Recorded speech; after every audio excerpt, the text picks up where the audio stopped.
بسم اللہ الرحمن الرحیم۔ ایک شاگرد اپنے استاد سے الجھ پڑا۔ اس کو مخمصے کا مطلب سمجھ نہیں آیا تھا۔ استاد نے کافی تشریح کی مگر شاگرد مطمئن نہ تھا۔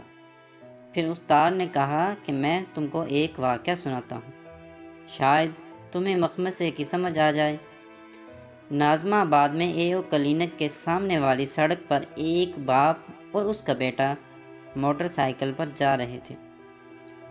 ان کے آگے ایک ٹرک تھا جس میں فولادی چادریں لدی ہوئی تھیں۔ اچانک ٹرک سے ایک فولادی چادر اڑی اور سیدھی باپ بیٹے کی گردن پر آئی۔ دونوں کی گردن کٹ گئی۔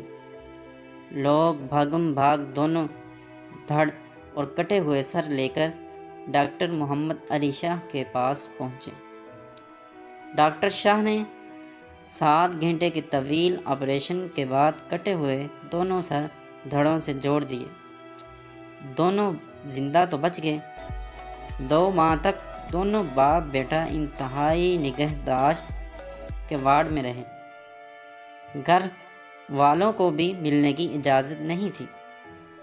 2 ماہ بعد وہ گھر آئے تو ایک ہنگامہ مچ گیا۔ باپ کا سر بیٹے کے دھڑ پر اور بیٹے کا سر باپ کے دھڑ سے لگ گیا تھا۔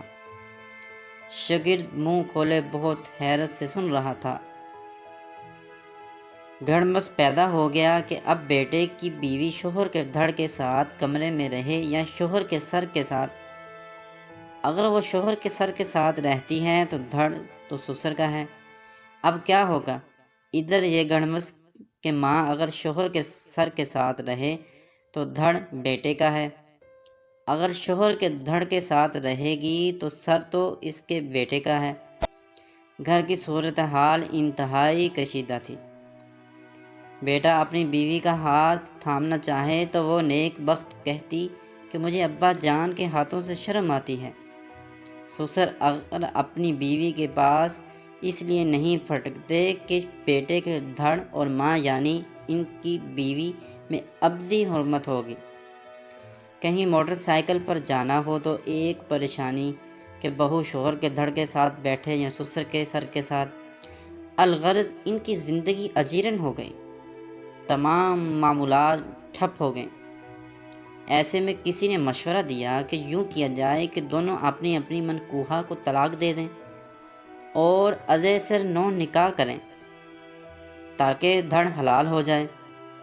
شاگرد پوری توجہ سے سن رہا تھا اور بہت پریشان تھا کہ اب کیا ہوگا۔ تم اب بتاؤ کہ اگر لڑکے کی ماں طلاق لے تو کس سے لے، بیٹے کے دھڑ سے یا شوہر کے سر سے؟ ادھر بہو کے ساتھ بھی یہی مسئلہ ہے، شوہر کے سر سے طلاق لے یا سسر کے دھڑ سے۔ اب تم بتاؤ کہ کیا کیا جائے؟ شاگرد بولا، استاد جی میرا تو دماغ بند ہو گیا ہے، مجھے کچھ سمجھ نہیں آ رہا کہ کیا کیا جائے۔ استاد گویا ہوئے، بیٹا بس یہ تو تمہاری کیفیت ہے نا، اسے ہی مخمصہ کہتے ہیں۔